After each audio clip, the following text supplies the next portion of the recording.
A scream came first. Not human. Not mechanical. Something in between. A sound that clawed at Marcus Chen's eardrums and made his teeth ache. He dropped his plasma welder, the tool clattering against the obsidian floor of the alien dreadnought. Around him, the other human salvage crew froze. "What the hell was that?" Jenkins whispered, his face pale beneath the harsh utility lights. Marcus didn't answer. He was already moving toward the sound, against every survival instinct screaming in his head. The Zayaran vessel had been derelict for 3 days, or so the military contractors claimed when they'd hired Marcus's crew. Just routine salvage. Easy money. But that sound, that wasn't dead machinery. The corridor stretched before him, walls rippling with bioluminescent patterns that pulsed like a heartbeat. Zayaran technology wasn't mechanical, it was grown. Living ships, living weapons, living everything. Most of it incomprehensible to human engineers. But Marcus had spent 5 years studying their designs after the war, obsessed with understanding the species that had nearly exterminated humanity. The scream came again, weaker this time. Definitely organic. His boots barely made sound on the smooth floor. Behind him, Jenkins's footsteps retreated, coward. But Marcus couldn't blame him. The Zayaran had killed billions before the ceasefire. Their queens commanded fleets that could atomize planets. Their warriors moved like liquid death. Even their corpses remained dangerous for weeks. The corridor opened into a chamber. Marcus's breath caught. She lay in the center of the room, surrounded by shattered crystalline pods. A Zarian queen. He'd seen images, watched classified footage from the war, but nothing prepared him for the reality. She was massive, nearly 12 feet long, her serpentine lower body coiled beneath her humanoid torso. 4 arms, each ending in delicate blade-like fingers. Her skin shifted between deep purple and midnight blue, patterns swirling like oil on water. The crown of neural tendrils that marked her royalty hung limp around her elongated skull. She was dying. Black ichor pooled beneath her, leaking from dozens of wounds. Her breathing came in ragged gasps. One of her 4 eyes focused on Marcus, the vertical pupil contracting. Human. Her voice resonated inside his skull, not through his ears. Telepathy. "Come closer." Every military briefing he'd attended said the same thing. Never approach a Zayaran queen alone. They could control minds, rewrite personalities, turn loyal soldiers into willing slaves. The ceasefire existed because neither side could afford to continue fighting, not because of any real peace. But she was dying. And something in that dying gaze held no malice, only desperation. Marcus knelt beside her, setting down his toolkit. Up close, he could see the damage. Energy weapon burns. Blade wounds. She'd been attacked by her own kind. Civil war, he realized. The intelligence briefings had mentioned rumors. "You are the engineer," she whispered in his mind. "I sensed your understanding of our vessels, our design." "I study your technology," Marcus admitted, surprised at his own honesty. "It's beautiful. Terrifying, but beautiful. The neural matrix." One of her trembling hands gestured toward a pulsing organ visible through a wound in her side. "It's severed. The ship is dying. I am dying." Marcus examined the injury. The neural matrix connected queens to their vessels, allowing them to control every system through thought alone. The damage was extensive, but not irreparable. At least, not with the right knowledge. He'd spent months analyzing captured Zayaran biotech, learning the principles of their living machines. "I might be able to help," he said slowly. "But why?" "Why ask a human?" Her remaining eyes fixed on him with sudden intensity. "Because my own kind did this. Because the old ways are poison. Because I have seen what your species can become, and I believe—" She coughed, more black blood spilling. "I believe we need you." Marcus's hands moved without conscious thought, pulling tools from his kit. Biowelders designed for Zayaran tissue, neural threading he'd fabricated from salvaged materials, illegal equipment. He'd kept it hidden from the contractors, from everyone. "This'll hurt," he warned. "Everything hurts." Something that might have been a smile crossed her alien features. "Your name?" "Marcus Chen." "I am Zathatara, 7th Queen of the Reformed Convocation." Her mental voice grew fainter. "If I die, the ship will self-destruct. My daughters will kill themselves rather than be captured. 3,000 souls, please." 3,000 Zayaran aboard a supposedly derelict vessel. Marcus's hands steadied. He began to work. The neural matrix required precise reconnection. Each thread linked to specific ship functions. His biowelder hummed, fusing tissue with practiced efficiency. Zathara's body tensed, her mental presence screaming silently, but she didn't pull away. "You endured our invasion," she whispered.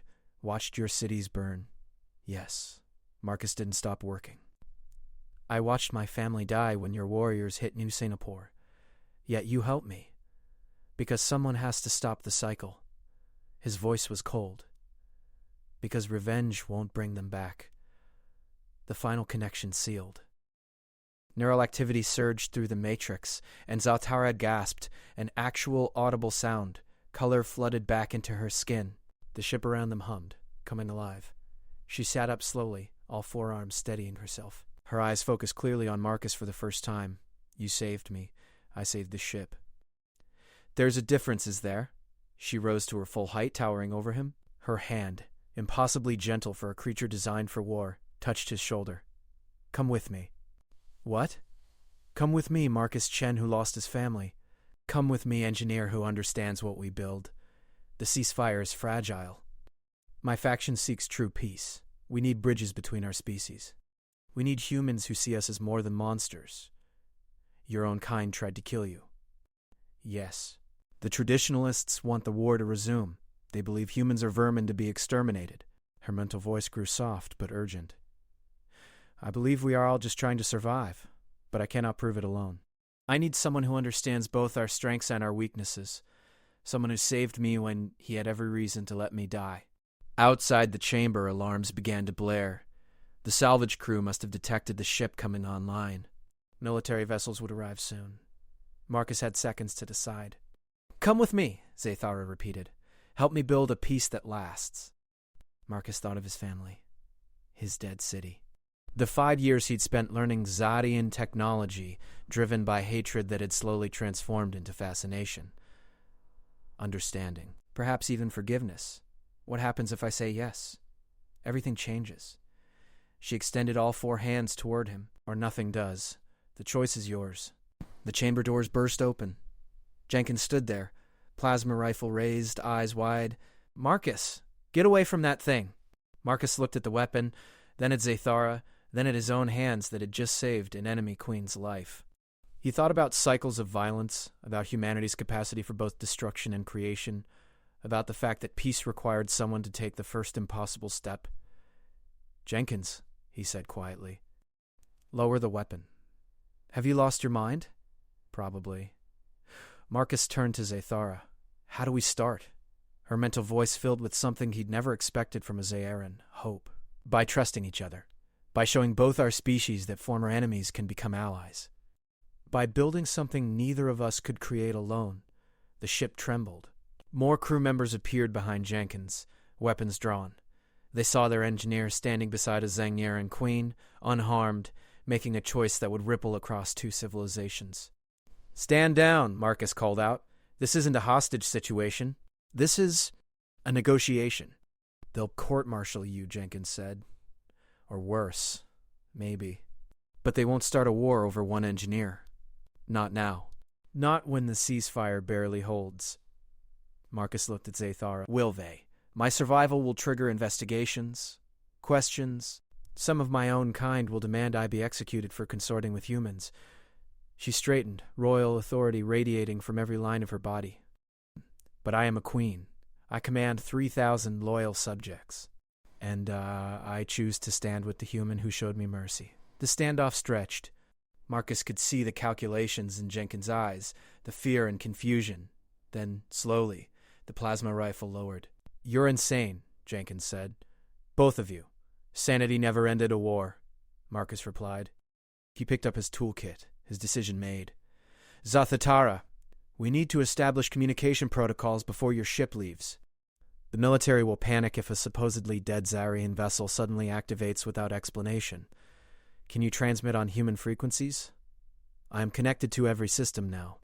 Her expression softened. "You truly mean to do this, to stand between our peoples?" "Someone has to. Might as well be the engineer who's already got nothing to lose." He turned to Jenkins. "Tell the contractors the Queen survived and is requesting formal parley. Tell them a human civilian is serving as liaison. Give them coordinates for a neutral meeting point." "They'll never agree." "Yes, they will." Zathara interjected, her mental voice now reaching everyone in the corridor. Several humans stumbled, shocked at the intrusion. Because I carry information about the traditionalist faction planning to break the ceasefire within the month. Because I offer technology that will save millions of human lives.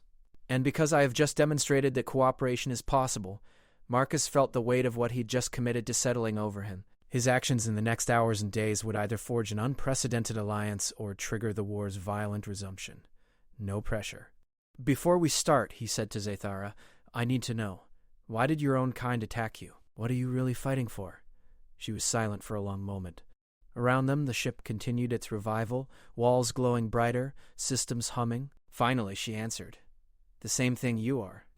A future where our children don't inherit our wars, where understanding replaces hatred, where yesterday's enemies become tomorrow's allies.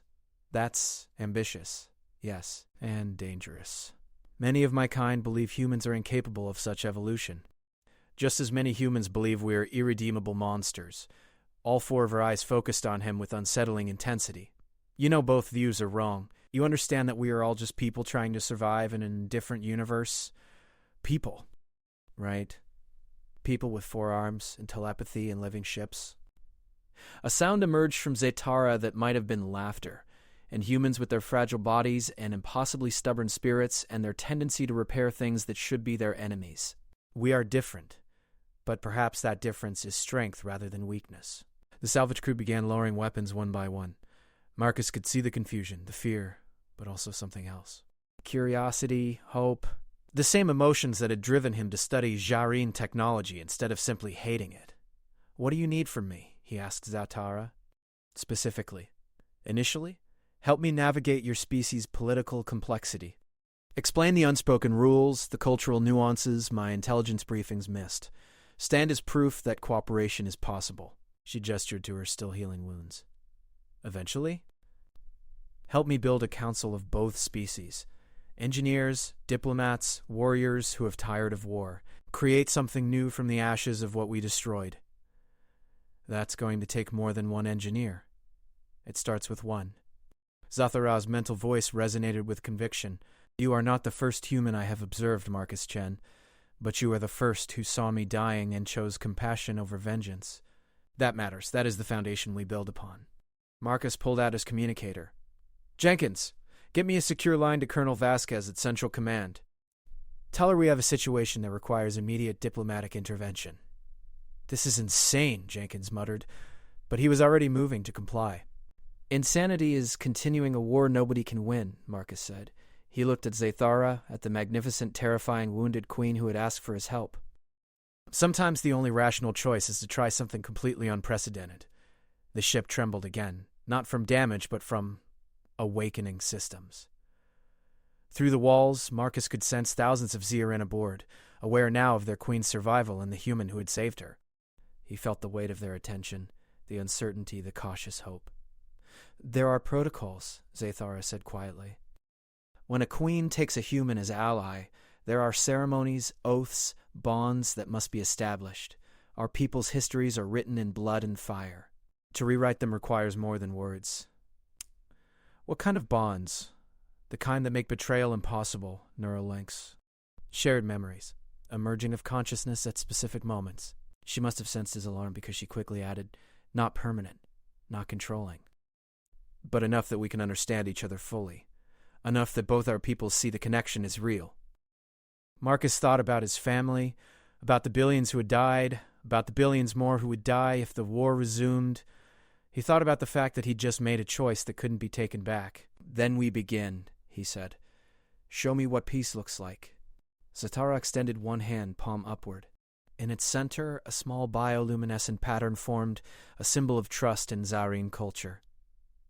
Marcus placed his hand against hers. Her skin was warm, unexpectedly soft, and he felt a gentle pulse where their palms touched. By this touch I bind myself to peace, she said, her mental voice formal now, ritualistic. By this human's aid I declare my faction's intent.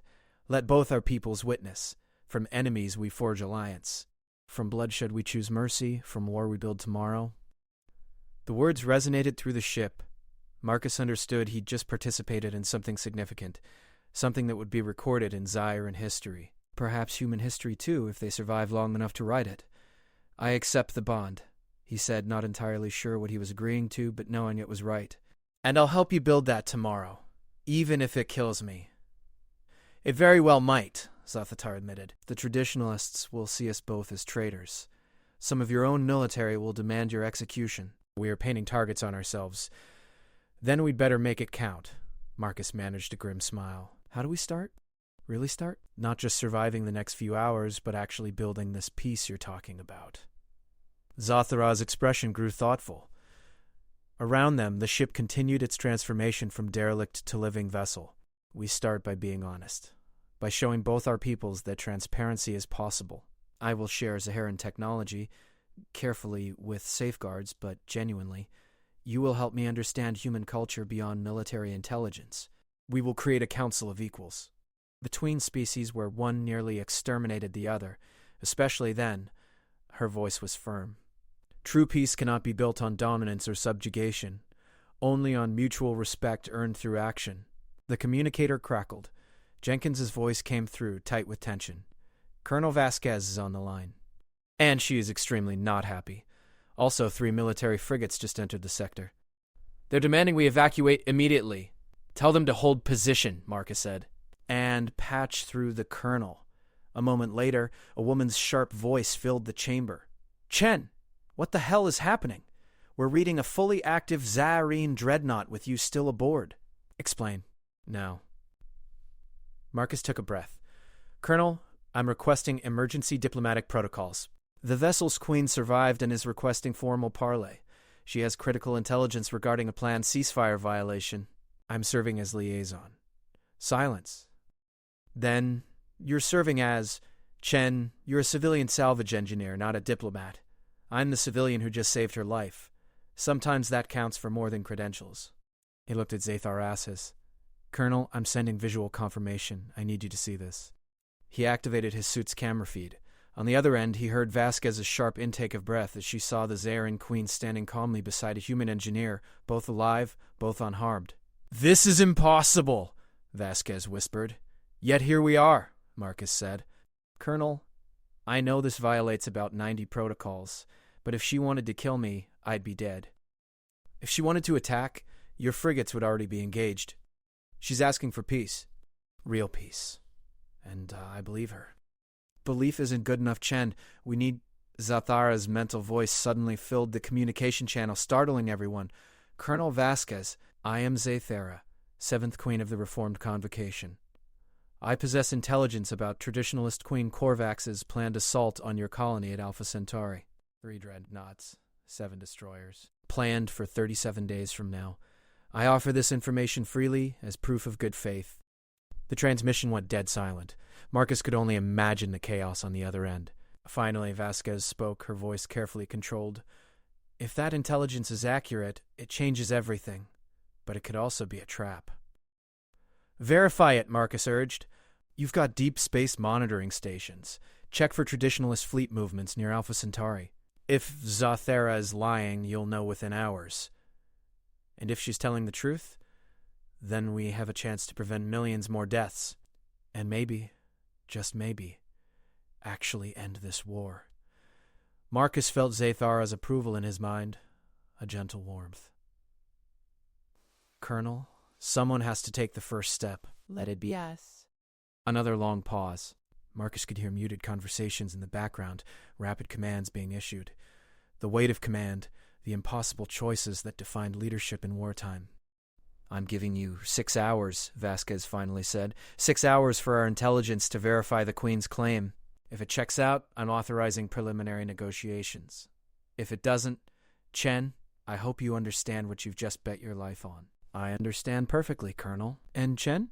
If this goes wrong, history will remember you as the human who trusted a Zaharine queen and doomed us all. But if it goes right, a faint, humorless laugh. Then you'll have done what 10 years of warfare couldn't. You'll have found a path to peace. The transmission cut out. Marcus turned to Zathara. 6 hours. That's what we have to prove this is real. Then we use every moment. She gestured, and the chamber's walls shimmered, displaying holographic data streams.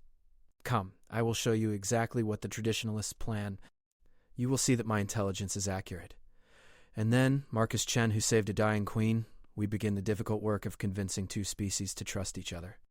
As Marcus followed her deeper into the living ship, surrounded by technology that responded to her thoughts, he realized the full magnitude of what he'd committed to. He wasn't just helping a Zerin queen. He was becoming a bridge between civilizations, a symbol of what might be possible. The salvage crew watched him go, weapons lowered but uncertainty clear on every face. Jenkins caught his eye and Marcus saw the question there. Had he just saved humanity or betrayed it? I guess we'll find out, Marcus murmured to himself, then louder to Zathara. Show me everything. If we're doing this, we do it right. Agreed. Her mental voice carried profound relief. For the first time since the war began, I feel hope. Is that strange? Probably. But I feel it too. Marcus managed a real smile. Let's not waste it. The ship accelerated, carrying them toward whatever future their impossible alliance might create. Behind them, human warships followed at cautious distance, weapons armed but holding fire. An entire species held its breath, waiting to see if mercy was weakness or the strongest choice of all. In 6 hours, they would have their answer. In 6 hours, the galaxy might change forever, or it might burn. But for now, in this moment, a human engineer and a Zarian queen worked side by side, building something both species desperately needed. A reason to believe tomorrow could be different from yesterday. And sometimes, Marcus reflected as Zatara guided him through data streams containing the fate of millions, sometimes that belief was where miracles began.